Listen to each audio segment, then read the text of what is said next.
तो आज हम बात करने वाले हैं एक ऐसी कहानी की जो सिर्फ एक प्ले नहीं बल्कि एक प्रॉपर साइकोलॉजिकल थ्रिलर है। मतलब एक ऐसा माइंड गेम जहां हर लफ्ज एक चाल है और एक गलत चाल जानलेवा साबित हो सकती है। देखिए, कहानी शुरू ही एकदम हाई वोल्टेज सीन से होती है। एक तरफ एक शातिर क्रिमिनल है, हाथ में गन, और दूसरी तरफ एक मिस्टीरियस आदमी जो अपने घर में आराम से बैठा है।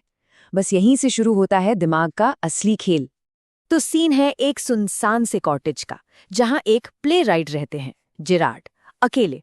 और तभी उनकी शांति में खलल डालने आ जाता है एक बिन बुलाया मेहमान। अब मजा इस बात का है कि ये दोनों कैरेक्टर्स एक दूसरे से बिल्कुल अलग हैं, एकदम जमीन आसमान का फर्क। जेरार्ड एकदम पढ़ा लिखा, शांत और कूल बंदा है, और इंट्रूडर वो फ्लैशी कपड़े पहने, आते ही अग्रेशन दिखाने वाला, ओवर कॉन्फिडेंट टाइप का है। इंट्रूडर आते ही अपना इरादा बिल्कुल साफ कर देता है। कोई मजाक नहीं, कोई वार्निंग नहीं, सीधी सीधी धमकी कि यहाँ दांव पर जेरार्ड की जान लगी ही है। तो ये इंट्रूडर सिर्फ डराने नहीं आया है, उसके दिमाग में एक पूरा मास्टर प्लान चल रहा है। एक ऐसा प्लान जो उसके हिसाब से फुल प्रूफ है, बिल्कुल परफेक्ट। और फिर वो अपने प्लान का सबसे बड़ा, सबसे शॉकिंग हिस्सा सामने रखता है। वो जेरार्ड को जान से मारने वाला है। बस ये सुनते ही ना कमरे का पूरा माहौल ही बदल जाता है। अब ये मामला लाइफ एंड डेथ का बन चुका है। लेकिन सवाल उठता है, आखिर वो जेरार्ड को मारना क्यों चाहता है? वजह उसके क्रिमिनल दिमाग में छिपी है। वो पहले से ही एक कॉप के मर्डर में वांटेड है, और उसका लॉजिक बड़ा सिंपल है, मुझे 2 बार तो फांसी दे नहीं सकते। तो वो जेरार्ड की आइडेंटिटी चुराकर विंसेंट चार्ल्स जेरार्ड बनकर एक आज़ाद जिंदगी जीना चाहता है। उसका प्लान देखा जाए तो बड़ा सिंपल है। 4 स्टेप्स। जेरार्ड से इन्फॉर्मेशन निकालो, उसको मार डालो, उसकी पहचान ले लो और आज़ादी से जियो। सुनने में कितना आसान और कितना ब्रूटल लगता है ना? लेकिन जैसा हर अच्छी थ्रिलर कहानी में होता है, यहाँ से कहानी लेती है एक यू टर्न। सीन पलटने वाला है, और जो शिकारी है ना, वो खुद शिकार बनने की राह पर है। तो यहाँ एक बड़ा सवाल खड़ा होता है, क्या जेरार्ड सच में सिर्फ एक मामूली सा प्लेराइट है, या उसके इस शांत चेहरे के पीछे कोई और ही कहानी छिपी हुई है? और यहीं जेरार्ड अपना पहला पत्ता फेंकता है। सोचिए, गन पॉइंट पर होने के बावजूद वो पूरे कॉन्फिडेंस से कहता है कि इंट्रूडर उसे नहीं मारेगा। और इसकी एक बहुत ठोस वजह है। यहाँ से माइंड गेम का पासा पलटना शुरू हो जाता है।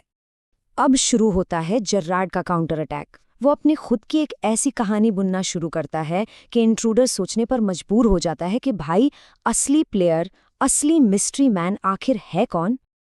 ये देखिए, ये तो कमाल ही हो गया। जेरार्ड ने इंट्रूडर के ही शब्दों को उसी के खिलाफ इस्तेमाल कर लिया। वो कहता है, ये है तुम्हारा बड़ा सरप्राइज। और फिर पूछता है, क्या मैं तुम्हें कोई संडे स्कूल का टीचर दिखता हूं? पावर डायनामिक पूरी तरह से शिफ्ट हो चुका है। अपनी कहानी को सच साबित करने के लिए जेरार्ड एक एक करके सबूत सामने रखता है कि वो अकेला क्यों रहता है, लोगों से मिलता जुलता क्यों नहीं, अचानक सफर पर क्यों निकल जाता है, उसका बैग हमेशा पैक क्यों रहता है, और उस बैग में नकली मूंछों वाला डिस्गाइज का सामान क्यों है। वो यहाँ तक हिंट देता है कि आज रात वो किसी ट्रबल को एक्सपेक्ट कर रहा है। और फिर वो मारता है अपना सबसे बड़ा चौका। वो दावा करता है कि उसने भी गोलियों से बात की है, और वो भी पुलिस से भाग रहा है। बेसिकली वो खुद को इंट्रूडर से भी बड़ा और ज्यादा एक्सपीरियंस्ड क्रिमिनल दिखाने की कोशिश कर रहा है। तो अब हम आ गए हैं स्टोरी के क्लाइमैक्स पर, इस दिमागी शतरंज की आखिरी और डिसिसिव चाल। ये है फाइनल चेकमेट।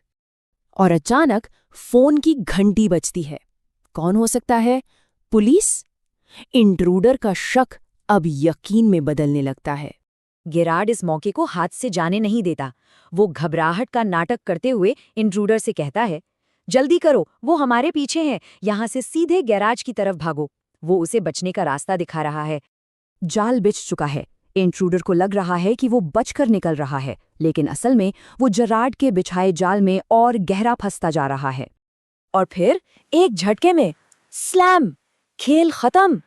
जिसे जेरार्ड गैराज का दरवाजा बता रहा था, वो असल में एक अलमारी थी। इंट्रूडर अंदर और दरवाजा बाहर से लॉक। इसके बाद जेरार्ड आराम से फोन उठाता है और उसकी बातों से असली सच सामने आ जाता है। वो किसी से कह रहा है, माफ करना, मैं रिहर्सल के लिए प्रॉप्स टाइम पर नहीं दे पाऊंगा। लगता है इस इंसिडेंट को मैं अपने अगले प्ले में इस्तेमाल करूंगा। तो वो सच में एक प्लेराइट ही था जिसने अपनी कला का इस्तेमाल अपनी जान बचाने के लिए किया। इस पूरी कहानी का असली हीरो कोई इंसान नहीं, बल्कि एक क्वालिटी है, प्रेजेंस ऑफ माइंड, यानी हाजिर जवाबी। मुश्किल से मुश्किल सिचुएशन में भी शांत रहकर तेजी से सोचने की काबिलियत, यही असली हथियार था, बंदूक नहीं। तो आखिर में बस एक सवाल रह जाता है, जब दिमाग की लड़ाई हो तो क्या एक शांत दिमाग एक भरी हुई बंदूक से ज्यादा ताकतवर होता है? इस कहानी ने तो इसका जवाब दे दिया है।